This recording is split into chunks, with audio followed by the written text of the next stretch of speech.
We are 1 week into the second phase of the COVID-19 vaccine rollout to those over 60 and those with comorbidities. Now, around 160,000 shots have been administered. What can we expect? Will the rollout be ramped up? Well, we speak to Malan, the editor-in-chief at the Bhekisisa Center for Health Journalism. Good afternoon to you, Mia. Thank you so much for joining us. Good afternoon. Let's start off with your thoughts then on this past week of the national vaccine rollout for those aged over 60. So I think to start off with, we have seen some positive stories of this week. I've heard personally of stories where people were helped very well at hospitals in Germiston and in KwaZulu-Natal, but there obviously have been quite a number of challenges. And those challenges, some of them were temporary challenges, like for instance, load shedding, where the EVDS didn't work properly when there wasn't electricity. But we've also seen longer term challenges that need to be fixed. And one of those is walk-ins without appointments. And that seems to have been addressed at particularly private sites, for instance, Discom and Discovery sites for this week. They've sent out clear messages, only appointments.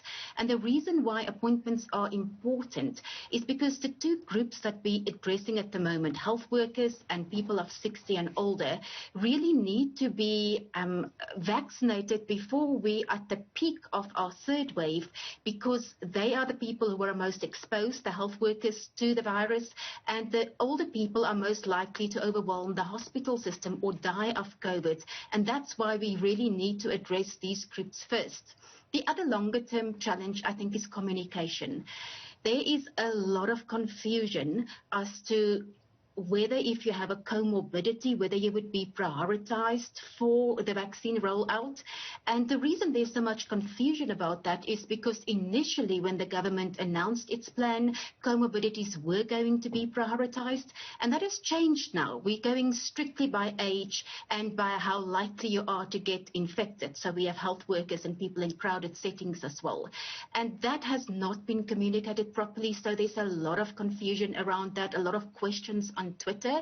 And I think generally also getting access to breakdown information. The media has really struggled this week to get a breakdown. For instance, when they say so many people have been vaccinated, what percentage of that is health workers and what is people of 60 and plus?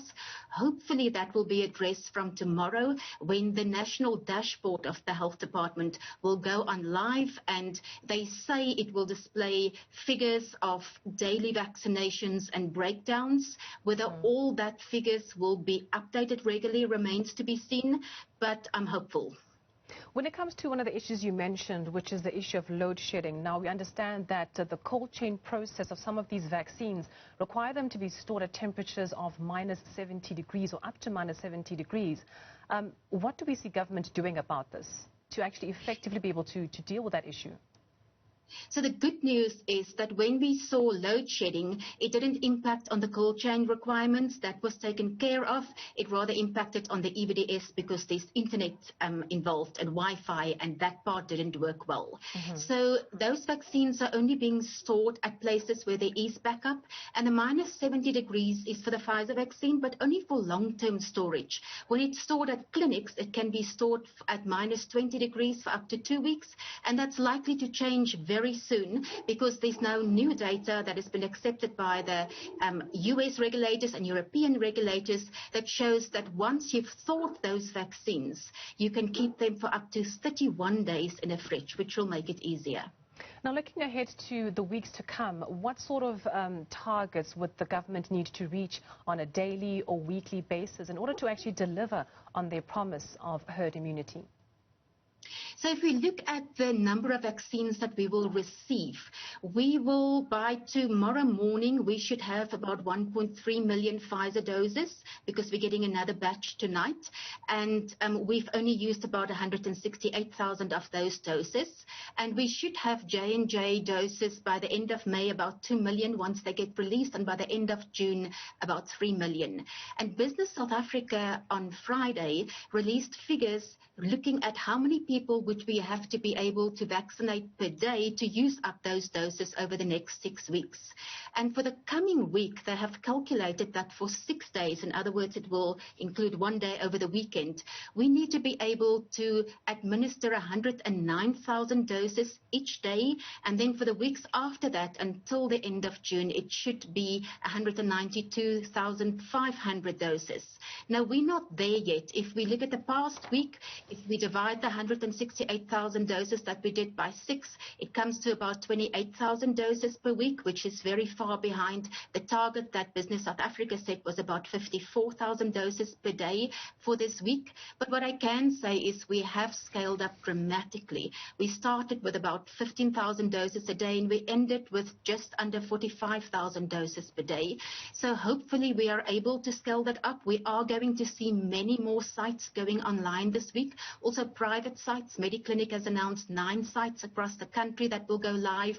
The scheme has said that it will open up 5 more sites in Gauteng this week. And important to know that all the sites, we will have over 3,000 sites eventually. We only had 177 this past week, but the sites are being phased in as we get more vaccines. We can't have too many sites go live if we don't have enough vaccines yet. So, and if we haven't trained enough vaccinators. So gradually these sites will be phased in. And with South Africa recording over 4,000 cases or new cases of coronavirus in the past 24-hour reporting cycle, should we be concerned and should we expect more harsher lockdown measures to be put in place? Yes, we certainly should be concerned because we're well on our way to a 3rd wave. And the experts I have spoken to have always explained to me that you need to look at 3 measures to figure out if you need to be concerned. The one is the number of cases, which we see is going up. The other measure is the positivity rate. So in other words, what the proportion of the test positive. And we've seen an increase of that. The last 3 weeks, it went from 6% to 7.2% to now close to 10%. And then we need to look at hospital admissions. Now, the World Health Organization regards a positivity rate of over 10% as a high rate of transmission. That's when you need to get concerned, and we are moving very close to that. And if you look at admissions, those will always lag behind because it takes time for people to become sick after they've been infected. But if we look at a province such as the Free State, hospitals are pretty much full there at the moment. So we're definitely moving towards it. In terms of lockdown measures, the experts I've spoken to have pointed out that we need to look at 2 things very soon and really critically. The one is whether we are able to control gatherings, because we know that a very small proportion of people are responsible for infections. About all the infections we see come from about 10 to 20% of infections, and a very large proportion of those infections come from big crowds. So we are likely to see some measures on lowering the number of people who are, for instance, able to attend church services or funerals. And the other thing that we need to look at that can help us postpone the rate of infections is how well we adhere to measures such as social distancing and mask wearing. Now, how do we do that? Because people are starting to become very complacent with that. Experts I've spoken to have said that one of the ways to make people adhere better is to increase the lockdown level, because that sends a message to people that things are getting serious, and then they're more likely to adhere to measures. And just a yes or no, would you agree with some of the reports that are coming out saying that we should expect 2 more waves to hit before the end of the year? I'm not sure about that, because if you look at the past 2 waves that we've had, they have lasted each for about 3 months, and then there's a period of 3 months in between those waves. Now, of course, we have no information to tell us whether the 3rd wave will also last for 3 weeks. It all depends on how things go. But if we look at the past year, we had about 2 waves per year, because if you look at the intervals of 3 months between the waves, it comes to about 2 waves per year.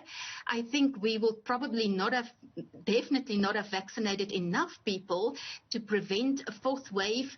But I'm, of course, not an epidemiologist. Yes. Those decisions really lie with them. Well, thank you so much for joining us this afternoon. Malan, Bhekisisa's editor-in-chief.